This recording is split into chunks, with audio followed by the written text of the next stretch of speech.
Assalamualaikum warahmatullahi wabarakatuh.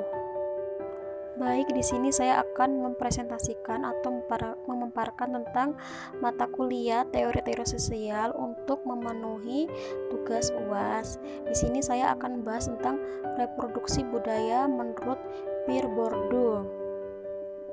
Marilah kita simak berikut ini. Sudah pada tahu kan sebelumnya apa itu budaya? Nah, kemudian kita akan bahas mengenai reproduksi budaya. Nah, apa itu reproduksi budaya? Mari kita simak. Pengertian reproduksi budaya.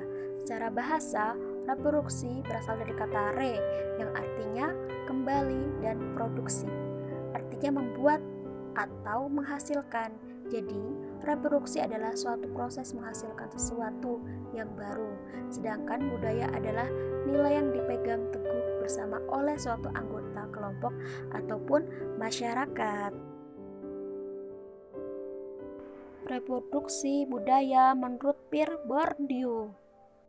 Pierre Bourdieu mengemukakan analitisnya mengenai reproduksi budaya, yang mana terdapat konsep yang menjadi dasar reproduksi budaya antara lain yaitu habitus, kapital, arena, destination, kekuasaan simbolik, serta kekerasan simbolik. Nah, habitus sendiri itu merupakan suatu produksi atau hasil kebudayaan dari masyarakat melalui interaksi antar manusia. Habitus diperoleh akibat dari ditempatnya posisi dunia sosial dalam waktu yang panjang. Habitus bervariasi tergantung pada sifat posisi, yang mana seorang di dunia sosial tidak semua orang memiliki habitus yang mana, namun mereka yang menempati posisi sama di dunia sosial. Konsep habitus tidak dapat dipisahkan dengan arena. Menurut Bourdieu, arena merupakan ruang yang terstruktur dengan kaidah-kaidah keberfungsian dengan relasi kekuasaan yang mana terlepas dari kaidah politik dan kaidah ekonomi. Arena merupakan konsep dinamis di mana perubahan posisi-posisi agen mau tak mau menyebabkan perubahan struktur arena. Arena merupakan sejenis pasar kompetitif yang terdapat berbagai jenis modal. Contohnya arena ekonomi, arena pendidikan, arena politik, dan arena sebagainya. Faktor-faktor penyebab terjadinya reproduksi budaya. Di antaranya faktor yaitu faktor internal, yaitu perpindahan penduduk, yaitu proses reproduksi kebudayaan terjadi ketika masyarakat desa yang merantau di perkotaan yang pulang ke kampung halaman di desa.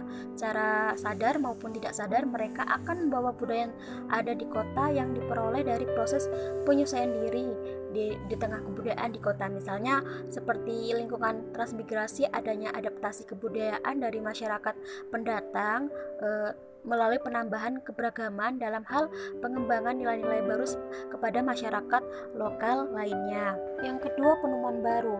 Unsur kebudayaan baru yang tersebar ke masyarakat dapat diterima, dipelajari, dan akhirnya dipakai dalam masyarakat yang bersangkutan. Penemuan-penemuan baru sebagai faktor penyebab terjadinya reproduksi budaya.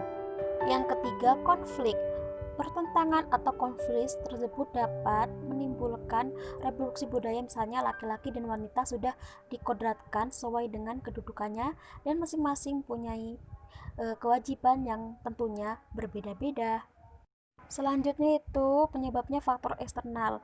Yang pertama itu media massa, yang mana media massa merupakan salah satu agen sosialisasi masyarakat yang mempunyai penyaluran yang berpengaruh dalam distribusi kebudayaan global.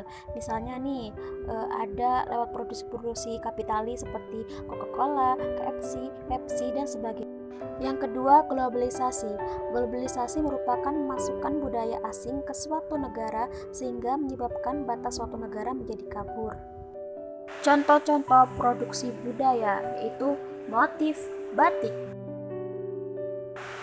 Motif batik sebelumnya ada pengaruh budaya lokal masyarakat Gumelem, adalah motif batik asli dari Keraton Surakarta.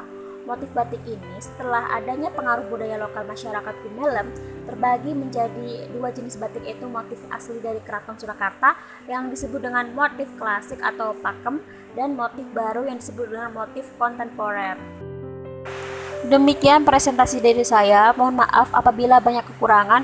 Semoga apa yang kita pelajari mendapatkan barokah dari Allah Subhanahu wa taala. Saya ucapkan terima kasih yang sebanyak-banyaknya. Wassalamualaikum warahmatullahi wabarakatuh.